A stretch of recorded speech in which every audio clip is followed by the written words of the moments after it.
Bonjour à toutes et à tous et bienvenue dans cette vidéo dédiée à votre coffret hédoniste du mois de mai. C'est avec un certain plaisir, un peu de malice également qu'on a composé ce coffret puisque vous le savez, mai c'est les ponts, les moments en famille, les premières communions, les mariages et tout ce qui va avec. Et donc pour ça on voulait apporter un peu d'effervescence, le ouaté raffiné d'une bulle qui nous a beaucoup plu dans ce coffret. Et donc pour la deuxième fois depuis 6 mois, on remet un peu sous les projecteurs un rapport prix-plaisir merveilleux de Champagne. Alors la Maison Lenoble, vous connaissez forcément si vous êtes abonné à ces coffrets depuis quelques années, puisqu'il y avait eu le Rosé millésimé 2015 dans un de vos coffrets, Mag 15 à l'époque. Et on a eu un véritable coup de cœur sur la nouvelle vendange 2019, sur ce Brut Zéro. Un vin remarquable, franchement bien construit, parce que 2019, ce grand millésime, peut-être le dernier très grand millésime des 40 dernières années en Champagne, eh bien, nous a livré une composition sensorielle, une construction, un volume et une intensité structurelle qui fait que n'importe quelle cuvée dans ce type de maison brille. Et donc on a eu un vrai coup de foudre. Bien sûr aussi on a mesuré le rapport prix-émotion de ce V0 qui est un vrai coup de cœur. Alors pour comprendre un petit peu la cuvée, il faut simplement savoir un petit peu de détails sur la maison située à Damery, qui opère beaucoup sur le secteur de Chouilly, qui a de magnifiques chardonnays dans ce grand cru de la Côte des Blancs, mais qui n'est pas seul. Il y a également des pinots noirs de Bisseuil et puis des pinots meuniers qui complètent un petit peu certaines cuvées en assemblage. Et donc la maison, qui était la propriété de la famille Malassagne jusqu'à l'année dernière, eh bien, a construit une gamme extrêmement cohérente, à la fois de blanc de blanc millésimé, mais aussi ce type de cuvée en dosage très faible, mais aussi une grande cuvée qui s'appelle les Aventuriers, et que je vous invite, les Aventures, pardon, que je vous invite à découvrir. Alors pour cette vendange 2019, 52% de la base du millésime 2019 occupe la place et va donner la concentration, le volume, le reste étant composé de vins de réserve qui sont tirés en magnum. Ça permet en fait, d'avoir une forme de complexité supplémentaire, des tirages liège, des petits détails comme ça qui forgent un peu les nuances, une partie des vins fermentés sous bois, le reste en cuve. Ça donne, vous allez voir, un vin relativement complexe mais qui reste très appétant, très sec et très salin. Alors j'insiste sur un petit détail également qui est important, c'est le dosage. Le fait d'avoir eu à la base une récolte 2019 aussi mûre, aussi concentrée, aussi savoureuse, permet à la fin de ne pas doser après le dégorgement et donc d'obtenir un vin extrêmement complet, extrêmement tactile, sans pour avoir à mettre cette liqueur d'expédition qui va un peu arrondir les angles ou sucrer un petit peu les angles. Moi j'aime cette définition, surtout au printemps. Allez, on en parle dans le verre si vous voulez maintenant, avec déjà une magnifique robe, hein, vous l'avez vu. Un spectre aromatique que je trouve à la fois dans le compoté de la pomme douce, de fruits un petit peu de verger, d'automne, il y a de la poire, il y a des sensations qui me font vraiment traverser un verger. Mais derrière il y a du contraste salin marin, on a presque des identités quasiment iodées au nez de ce vin. Ensuite, on a évidemment un tout petit peu de patine du temps, ce caractère un petit peu fruit sec, oléagineux, tout ça qui arrive derrière et qui raconte un peu aussi une partie de la maturation en fait en bouteille et de ces longs élevages sur lit, puisque cette bouteille a été dégorgée donc en 2025 et 2024 pardon, et donc elle est maintenant totalement prête en 2025. En bouche.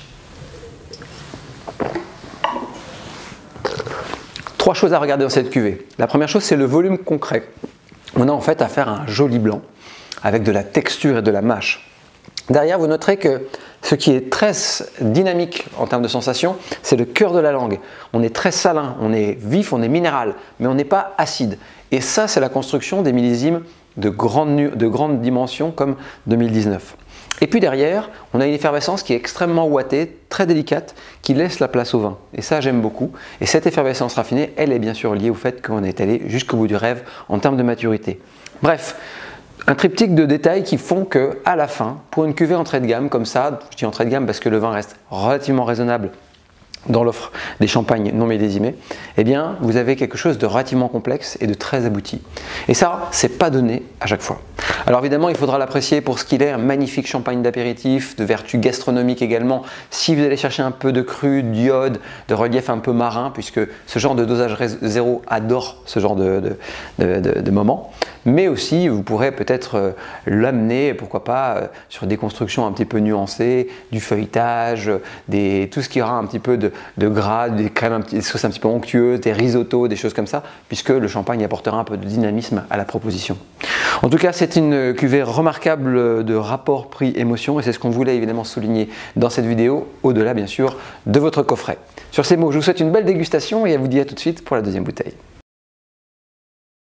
Bonjour à toutes et à tous et bienvenue dans cette seconde vidéo de votre coffret hédoniste du mois de mai. C'est avec une certaine émotion que le bourguignon qui est en face de vous va parler d'un Bordeaux blanc sec. C'est rare dans ces coffrets chefs-d'œuvre, mais là vous allez comprendre tout de suite un petit peu ce choix puisqu'il y a plus d'esprit de Bourgogne dans la vinification de cette cuvée de Closio que vraiment de Bordeaux. Alors le magicien, on va dire, le grand sorcier du Mâconnais, Jean-Marie Guffin, ça a frappé fort il y a quelques années en reprenant par amour des grands liquoreux, par amour des grands terroirs de Barsac et de Sauternes, cette petite pépite de l'offre de Barsac. Closio, une propriété qui fait quelques hectares et sur lequel il fait évidemment un petit peu de grands liquoreux. Je vous invite à d'ailleurs déguster le millésime 2018 qui est absolument complexe et merveilleux. C'était la deuxième vendange pour la propriété. Mais il fait également un petit peu comme on va dire la nature l'impose et le marché l'impose, de grands secs à base de sémillon dans ce secteur. Moi, le sémillon, pour moi, c'est vraiment le très très grand cépage de Bordeaux. Clairement, c'est lui qui a imprimé pendant les années 80 et un peu 90 les très grands terroirs de Pessac-Léognan, tous les grands vins de la Ville-Aubryon ou de Fiesal ou d'autres à l'époque étaient dominés par le sémillon. On a ensuite un petit peu plus rafraîchi avec le sauvignon, ce cépage qui se glycérine un peu, le sémillon. Et on a voulu lui donner plus de pêche et plus d'aromatique. Mais en fait, c'était une erreur. Je pense qu'on a perdu en fait un petit peu du potentiel des grands blancs de Bordeaux en voulant faire dans la région des choses suraromatiques. Alors forcément, quand vous parlez de ce genre de plaisir à Jean-Marie Guffin, qui adore ces grands terroirs et surtout le sémillon, lui a voulu reproduire ce schéma d'un grand blanc vinifié sous bois avec cette texture, ce volume, ce gras sec, ce caractère particulier et puis sa pâte évidemment sur les élevages qui va elle transpirer un petit peu dans la résonance aromatique.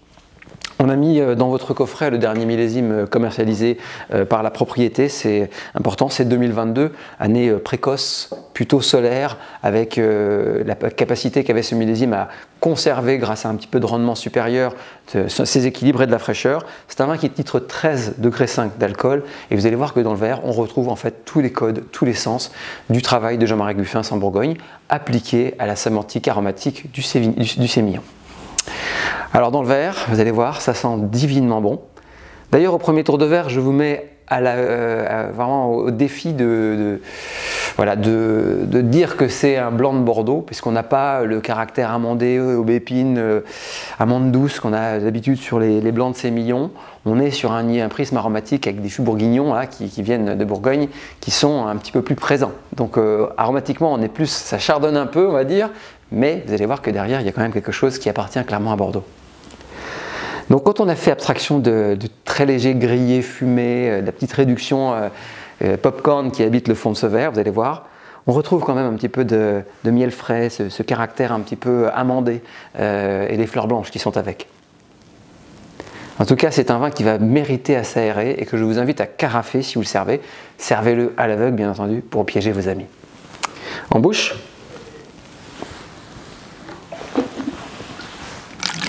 C'est en bouche qu'on retrouve clairement la signature des Bordeaux blancs.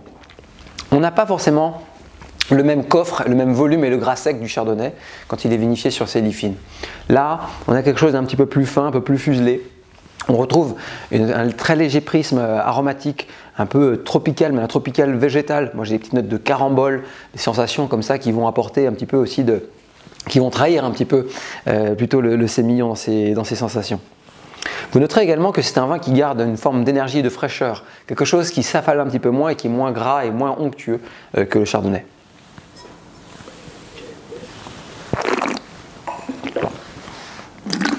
On a un petit peu de notes de mangue verte également, qui viennent se coller à cet univers. La rétroolfaction est très bonne, le message plutôt persistant, vous voyez, c'est un blanc qui a une forme de tenue assez long et qui parle normalement bien sûr aux amateurs de Grand Bourgogne par l'aromatique, mais qui par la définition, la fraîcheur et puis surtout l'allonge gustative ici proposée, peut également surprendre celles et ceux qui voudront redécouvrir un petit peu les Bordeaux blancs. Bref, cette cuvée de Closio, c'est un véritable coup de maître, comme ça a été le cas d'ailleurs pour ce millésime 2020. 2021 a été sacrifié comme beaucoup de vignobles par le gel. Et donc on attendait avec une certaine impatience cette QVC de Closio qui pour moi voilà, boucle la boucle d'un projet qui était à départ un rêve et qui redevient en fait une évidence au cœur de l'offre de la région. Alors moi je vous invite évidemment à être très concentré sur cette propriété, pas simplement parce que le vin est bon et esthétique dans la jeunesse, mais parce que les Bordeaux blanc sec vinifiés de cette manière, ça vieillit également très très bien. Si 2022 montre encore quelques signes de jeunesse, vous pourrez évidemment l'attendre quelques années, 5-7 ans sans problème, pour obtenir une gamme aromatique un peu plus complexe et surtout un fondu qui sera encore plus savoureux.